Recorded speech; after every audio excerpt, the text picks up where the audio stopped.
What's going on, guys? Isaiah here from YuGiOh Gaming, and I have Logan here with me again, and we are going to go over a Punk virtual world deck profile.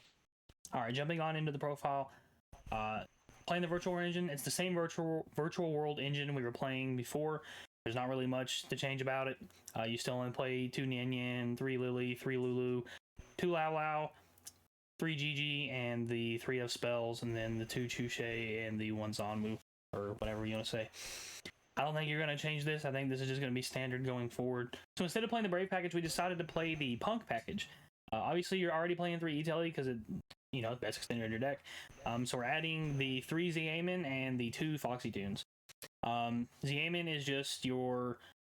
It searches Foxy Tune. It's a level 3 tuner. You can get off E-Telly. And we chose to play 2 Foxy Tune in case you do open the Foxy Tune. You have a target to summon off of the Z-Amin, or to search off the Z-Amin. Yeah, in this deck, you discard a lot of cards with Qualoong, you discard cards with Foxy Tune, So, like, giving yourself an extra search. And it's not bad to draw Foxy Tune.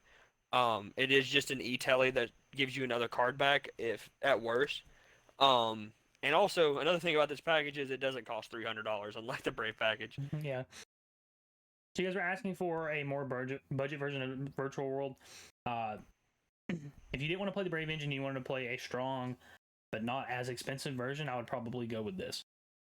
But sure. The Punk engine is really good. The E-Telly turns it into, either Needle Fiber, or you can summon Synchros off of it. Yeah, also, like, they're level 3 tuners. Like, your deck, you always make, 9s and 10s Synchros and 6s and stuff, so it just works very well with the deck, and since they're psychics, it just works super well. We're choosing to play Destrudo. It's more or less just a free Needle Fiber summon.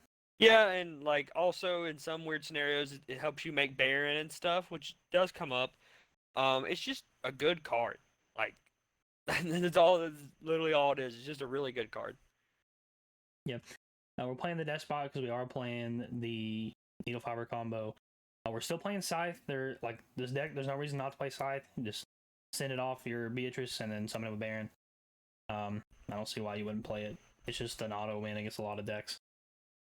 Yeah, a lot of people will probably get sick of seeing Scythe, but like, it's just what the format is right now. If you're not playing Scythe, you have to figure out a way to beat Scythe, and fortunately, this deck can actually play Scythe and pretty well. Moving on to our going second cards, or our hand traps, we are playing the Gamma still. It's just a really impactful hand trap, and it's not that bad in your deck. Well, also, like, they may stop, like, your virtual, like, if you activate, like, Qualoong, and then use your virtual from hand, they try to ash that or whatever, Gamma's going to come down, negate that, and allow you to keep playing. Yeah. Which is definitely relevant. And then our other going second card is Forbidden Droplet. This isn't really the budget card, but I feel like if you're not playing this card this format, you're just behind. This card is very expensive, but it's expensive for a reason. And it's not just because it has an ulti and 2 secrets. It's because it's insane, and it is one of, if not the best, going second or turn 2 card in the format. Yeah, it's just the best going second card of the format. If Scythe wasn't a thing, we could definitely figure out a way where we could build a budget version of a deck that doesn't play this card. But the problem is, since Scythe is so prominent, it would be a disservice to the viewers to not drop one in the deck and say, oh, you can get away with playing Chalice, or you can get away with playing this or that. Which you can try, but if you're really trying to win a tournament, you definitely need to play Droplet in your deck.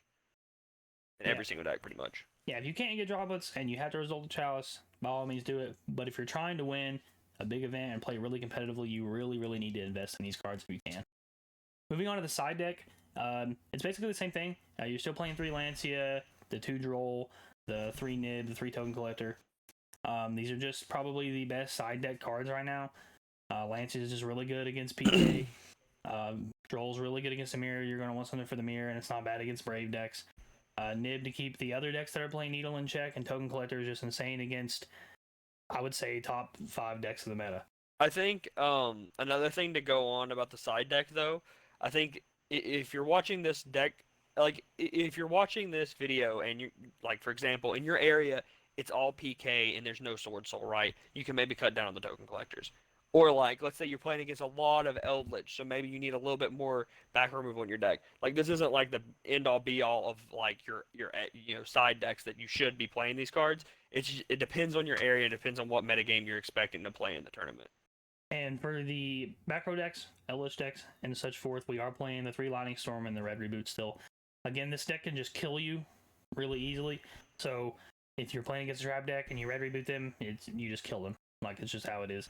And the Lightning Storms are really good, you know, first thing you activate card, especially against trap decks, you just wipe their board and then you get to play for most of the time. Moving on to the extra deck, obviously we play Baron, the Negate, the Pop, the Summon Scythe, Coral Dragon. We do play Cupid Pitch in this deck. Yeah, Cupid Pitch is really good. It actually just searches like most of your virtual world monsters, and it just helps you get to your engine. So if you start, the P.U.N.K cards actually allow you to get into your the other engine of your deck, which is very nice. And it really flows together, and it has a lot of synergy. Moving on to the other 2 cards, the other package we play the Muddy Mud Dragon and the Hot Red Dragon. The other 2 cards this could be Sulkin and Crystal Wing, or Sulkin plus Hot Red. But the Muddy Mud Dragon's a little bit easier to make, in my opinion, and it doesn't take up a spot on your board with Sulkin, which is very nice. So that's the reason we chose to play those. And then Stardust Charge Warrior, Vermilion, I couldn't remember his name, I'm sorry. Juju, and then Shin Shin. All these cards are standard. Yeah, these cards are just going to be staples in your deck. They're all very strong, very, convenient in your deck. And Shin Shin's just insane in the format right now. Yes. Like, if this deck gets hand trapped like 2 to 3 times, a lot of the time you can just still end on Shin Shin plus the trap. And against PK, against a lot of these decks, that's just strong enough a lot of the time. And then obviously we play Beatrice. Cards just, so strong in your deck, getting your virtual worlds, getting your sides, like everything. But we're not playing the snow in this tournament or in this deck, but it's not needed. Like, it gets you basically anything you want in your deck. Yeah, it also gets to Destrudo if you need to too. It gives you a tuner. And then we play the M7, and we play the Fan. We're also playing Zeus. Some people don't play Zeus when they play the Needle Fiber package, but I think Zeus is just a really strong card. Like, you don't have to have the Gaia Charger and the Break Sword and everything. You just summon these, attack, and they make Zeus. It's really good against a lot of the control decks. And then obviously we play the Hulk, which is really strong. The Hulk combos with Auroradon. I can definitely see Auroradon getting hit at some point, but for now, it gives you so much power in your deck. Yeah, like this engine, like this package, like a lot of the decks you're either going to see are going to be Brave decks or Auroradon decks or both. And this is just another one of those decks, right? It's just one of the most powerful things you can be doing in this format. Alright guys, so this is our take on P.U.N.K Virtual World. Again, it's not a very budget deck, but this is definitely a more budget version of Virtual World than Brave is.